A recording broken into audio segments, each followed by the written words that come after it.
Hello, and welcome to Media Decoded, the show that will aim to point out common tropes in media, the impacts of these tropes on the real world, and how we can start to change it. Today, we are going to be discussing women in superhero media. Superheroes and their stories are pretty well known today. Everyone knows what happened to Batman's parents, or Superman's home planet, or how Spider-Man came to get his powers. Superhero stories, when written well, give us the great way to engage people, young and old, in discussions of problems that face our world today while being fun. The problem is that these stories also tend to use a lot of stereotypes along the way.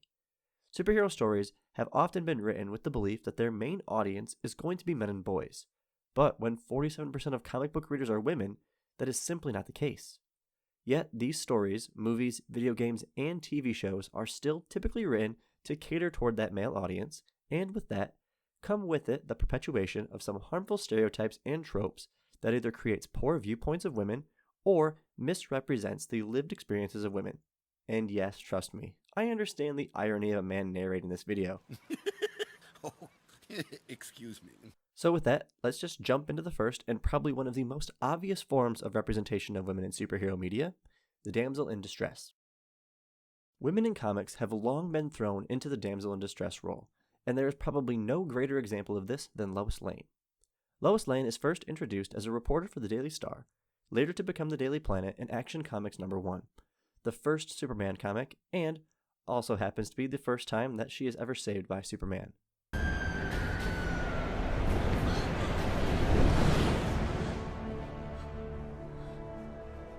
But it will not be the last time.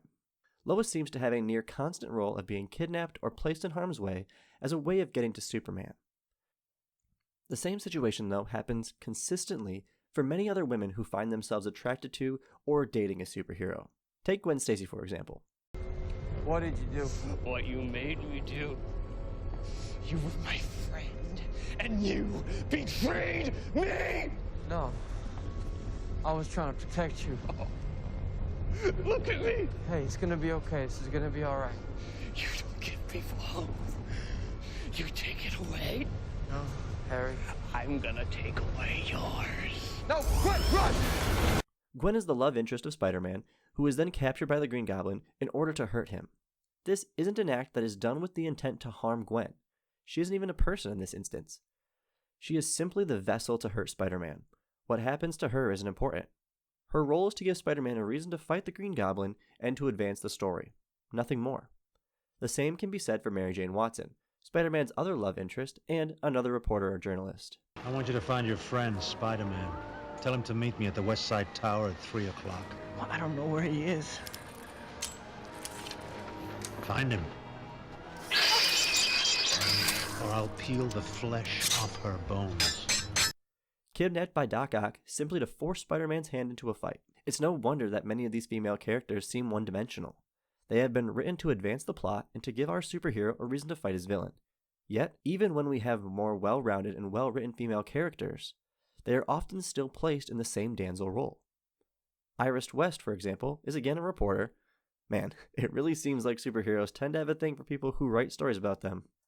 Anyway, Iris is a very strong and independent character in the Flash TV series, yet she is placed in the damsel in distress role when they have to face off against Savitar. Barry. That's not my name! Please, stop, okay? I will go with you. Just please do not kill them. I'm not gonna kill them now. They need to watch you die first. Baby, no. Dad, it's okay. Oh, look, Joe. She's accepted her fate. You should too. Again, our hero's love interest is captured as a means of hurting him. The same can be seen in Batman, where Catwoman is kidnapped. I don't know whether to bite you or kiss you. Later. Or when the Joker kidnaps Rachel. You know, for a while there, I thought you really were, and the way you threw yourself after her.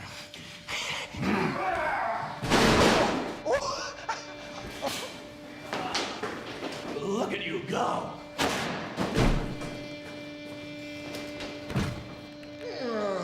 It's hard Harvey know about you and his little bully?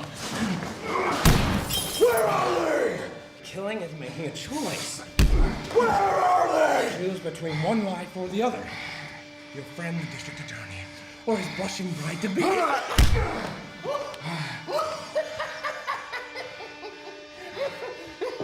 You have nothing to threaten me with. Nothing to do with all your strength. Don't worry, I'm gonna tell you where they are. Both of them. And that's the point. You'll have to choose. He's at 250 52nd Street, and she's on Avenue X. That's just a... In each instance, these damsels are not the intended victim. They are the subject our villain can use in order to harm our hero, and this perpetuation of the damsel in distress trope is harmful. When we only see male heroes saving female damsels, it helps aid in the belief that men are stronger than women and men can function and survive on their own, yet women need men to protect or take care of them. While thankfully we have seen some instances where this trope has been reversed or simply not used, it typically comes in the form of a female-led film or show. Take Wonder Woman, for example. At no point in her film is she the damsel in distress. She has agency, she is powerful, and she is the definitive hero. She leads a group of men who, while capable in their own right, rely on Wonder Woman's strength and leadership. There is even a point where she has to save Steve Trevor, reversing the damsel in distress role.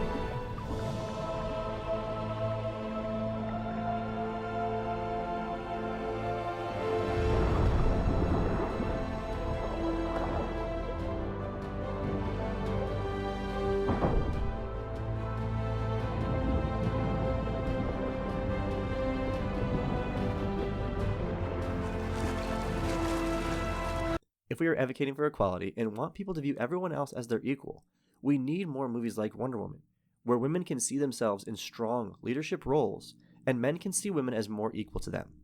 Unfortunately, even though Wonder Woman is a strong and powerful female character, she is not immune to the sexualization and objectification that often happens to female characters in superhero media. Images of women with large bust sizes, slim figures, bare legs, and half-naked appearances are all too common in superhero media. As stated before, these characters were written with the belief that men and boys were the ones reading the comics, so when they created female characters, they were created to appease the male gaze. Even when we have female-led films, like the 2004 film Catwoman and the 2005 film Elektra, they are often placed in scantily clad costumes, are overly sexualized, and often have male characters staring at them.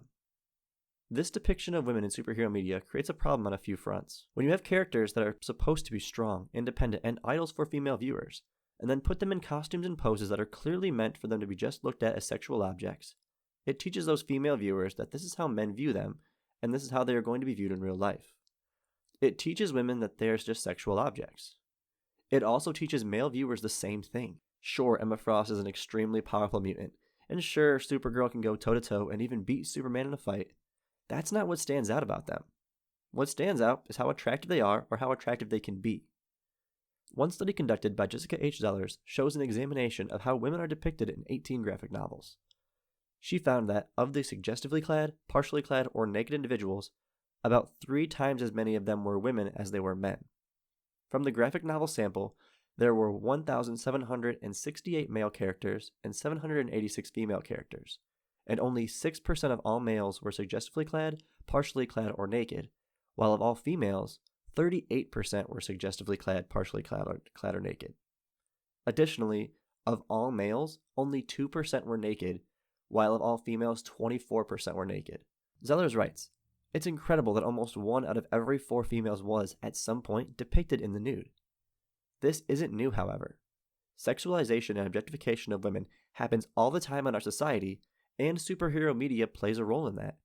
The constant depictions of women in awkward poses to show off their figure, or for them to be dressed in hardly anything, or being placed in suggestive positions reinforces the belief that women are sexual objects. What? It is entirely possible to write female characters and not have them be sexualized or objectified. Take Poison Ivy from the Harley Quinn cartoon as an example.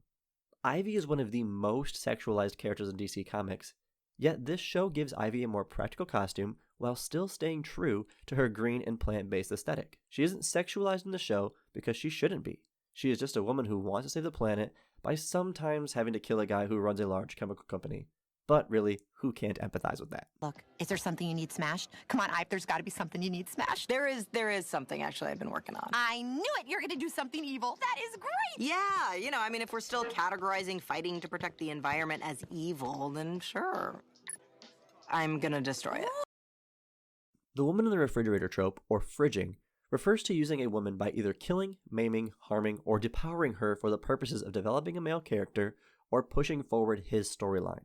This trope gets its name from Gail Simone, who created a website in response to a scene from the comic Green Lantern number 54, where Green Lantern's girlfriend Alexandria DeWitt is killed and her corpse is placed in a refrigerator for him to find. The purposes of this site are to call attention to the amount of times female characters are fridged in superhero media, and let me tell you, there is a lot of examples on this list. The website lists 111 female characters that have been fridged, and mind you, this is an ongoing list. So as new examples pop up, or they are sent emails about what's happening in comics, the list will keep growing. Take Nora Allen, Barry Allen's mother, for example. In the 3 iterations we have of Flashpoint, one common element remains. Nora Allen must die.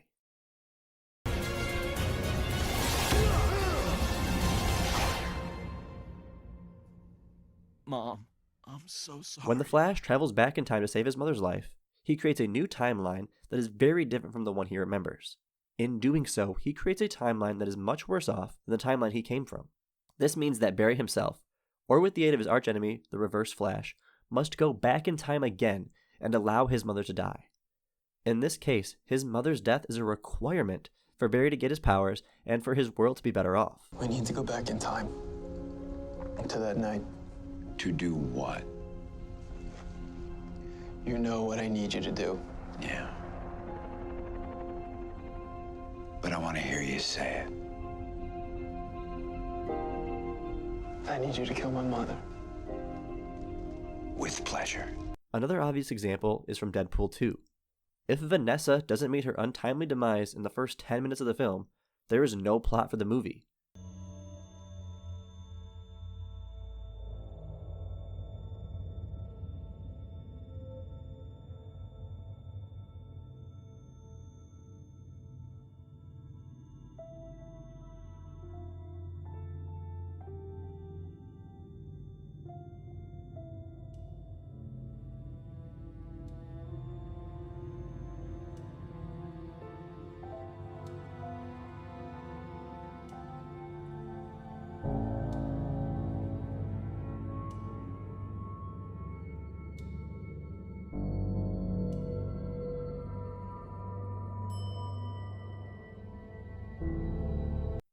Same goes for Huey in The Boys. If A-Train doesn't run through and kill Huey's girlfriend, Robin, in the first few minutes of the series, Huey has no reason to join Butcher, and there is no main character for the series.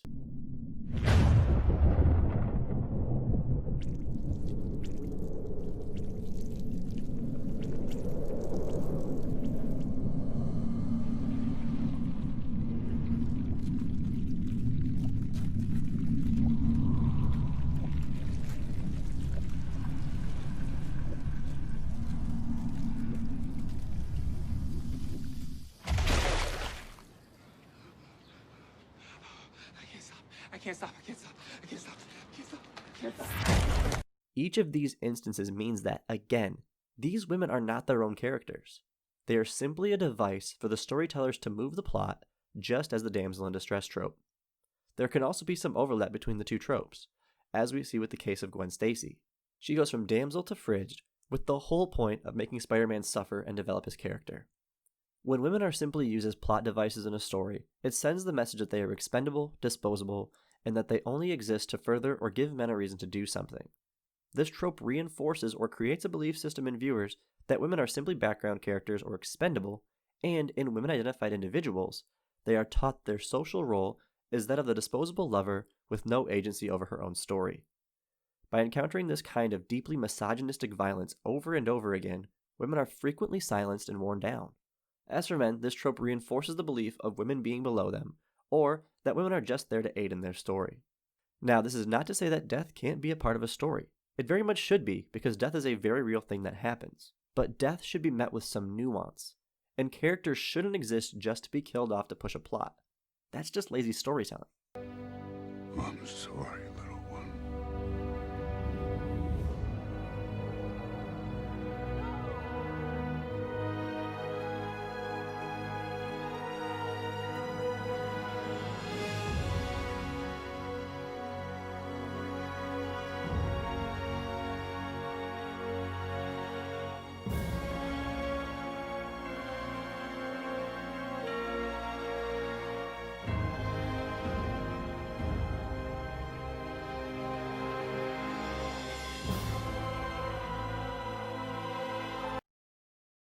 The last common trope I want to point out for this video is women being raped as a plot device. Rape is often used in superhero stories to give a female character a dark past, to explain why she is the way that she is, or to simply drive the plot where her rape isn't even the main point, it's just a catalyst for the series of events. The last example is exactly what happens to Sue Dibney in the DC Comics Identity Crisis storyline. To summarize, Sue is killed. It is believed by her husband, Elongated Man, that Dr. Light is the murderer because it is revealed that he raped her in the past, and at the time the Justice League just erased his memories. And this sends the Justice League then on a mission to find him. But it turns out Sue's death was caused by Jean Loring in an attempt to win back her relationship with the Atom. They didn't need to have Sue be raped, but they did it because it gave them a reason to go after Dr. Light, and the lead writer for Identity Crisis, Dan Dido's stated goal was to take the smile out of comics, and that Sue was chosen as the rape victim because she was, and I quote, the good girl type, and it made it all the more jarring. Sometimes there are even retcons to add a rape to an already established character to give her more background, as is with the case of Kevin Smith's short series, Spider-Man and Black Cat. In this series, Smith reimagines Black Cat's past by including that she was raped by an old boyfriend in college, which in turn fuels her need and desire to learn judo to defend herself. For decades, Felicia has been portrayed as being a quirky and carefree cat burglar with a peculiar hang-up around her father and a rather large sexual appetite. Smith could have used any of these personality traits to help build up his new status quo by having Felicia explain her past behavior as her trying to find a way to bury the trauma that was caused by her rape. Instead, he ignores that trauma and writes her as a rape victim solely to explain why she turned into the badass woman she is. And this is the main problem with rape as a plot device. It is so often that when writers are writing a rape storyline, they often miss the mark. They ignore the emotional trauma that comes along with being a victim of sexual assault, and they ignore the tremendous amount of work required in order to heal from that trauma. This is why I give so much credit to the writers of the Boys Amazon series. In their series, Starlight is sexually assaulted by the Deep on her first day after joining the Seven. This is the series analog to the DC Comics Justice League. To accomplish this, the Deep uses a tactic that many victims of sexual assault, especially workplace sexual assault, will be familiar with. He threatens her. Oh, hey, wait. It's just a question of how bad you want to be in the Seven.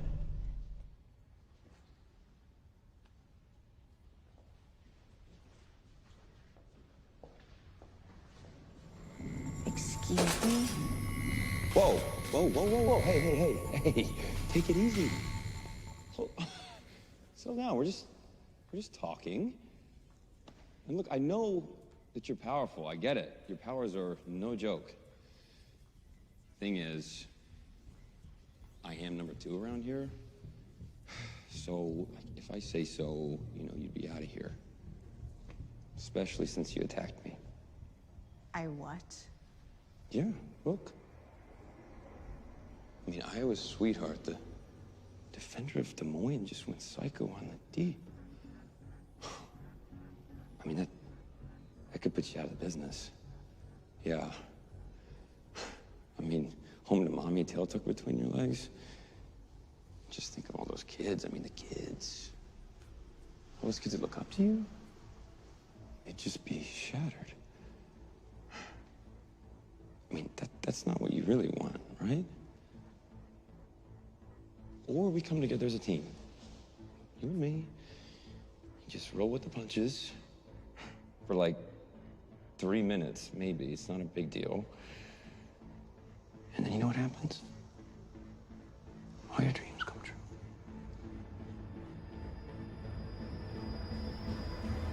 The show then shows Starlight dealing with the emotional trauma and working towards her healing. Her healing journey then, 6 episodes later, which may seem short, but it is an 8-episode series after all, leads Starlight to publicly out his crime during a televised speech and receive a wave of support from fans. With their reputation at stake, The Seven and Vought American, the company that employs these superheroes, forced the Deep to make a cringeworthy, obviously scripted apology, parodying the omission of several real-life celebrities. The show not only comments on the need for supporting victims of sexual assault when they tell their stories, but it also comments on the acting that those who are accused of sexual assault will do to save face. The boys write Starlight as a victim, a survivor, and most importantly, as a real person. She is not one-dimensional. She is allowed to experience the trauma, heal from it the best she can, and gain the strength to tell her story. This is how rape storylines should be handled. Rape stories need to exist in media to allow for meaningful discussion to happen about one of the worst crimes that someone can commit to another person, and to allow for viewers to gain even a sliver of understanding of what being a victim of sexual assault is like. But when writers ignore all of the nuanced storytelling that needs to happen with these stories, it often doesn't build any empathy for victims. It just harms real victims further by belittling their lived experiences. Now, just because there have been so many examples of not so great representation of women in superhero media, that doesn't mean that there aren't some good examples. Recent superhero films and shows have started to show how good representation of female superheroes and villains can look. Films like Wonder Woman, Birds of Prey, and Into the Spider-Verse have all given great depictions of women on screen. Look at Birds of Prey, for example. The film's main characters are all female. You have Harley Quinn, Renee Montoya, Helena Bertinelli, aka the Huntress, Diana Lance, aka the Black Canary, and Cassandra Cain. Each woman is written different. You have Harley Quinn being the oddball that she is, Renee, the older stoic woman, Helena, the quiet, socially awkward badass, Dinah, the conflicted, caring, and independent woman, and Cassandra, who is a pickpocket just trying to get by. Each character brings something different to the table, and they are not written in any of the stereotypical ways. Sure, Harley, Renee, Dinah, and Helena are attractive in their own rights, but their physical appearance is not what stands out about them. They are allowed to be attractive, as anyone in real life is allowed to be, but they are not written to be sexual objects, and when they are objectified, there are repercussions for the men doing it. The film has been panned as being heavy-handed on its girl power message and how men are bad, as evident by this scene here.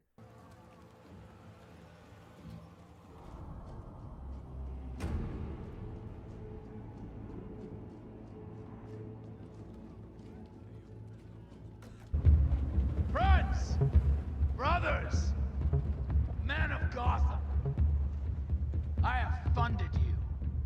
I've protected you. I've scratched your backs and kept you out of jail. Well, now it's time to say thank you. Go show those little bitches you don't mess with Roman Sionis! $500,000 to whoever brings me the girl alive. The rest, you can kill. But that same criticism for male-led superheroes doesn't exist when they consistently have a guy-powered focused message.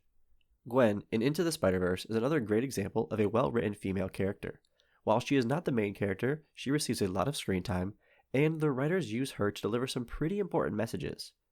Gwen is very strong, independent, and conflicted. She has experience with her spider powers, and Miles even relies on her to save his butt.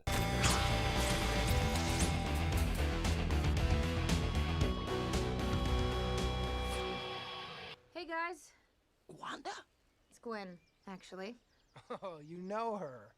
Very cool. Not only does this give a good message to girls that they can do whatever the guys can, but it gives the message to guys that women are just as important and should be seen as equals. Lastly, Miles has an immediate attraction to her. She doesn't feel the same. This then leads to this scene at the end of the film. Friends? Friends. Cool. See you around, Spider-Man.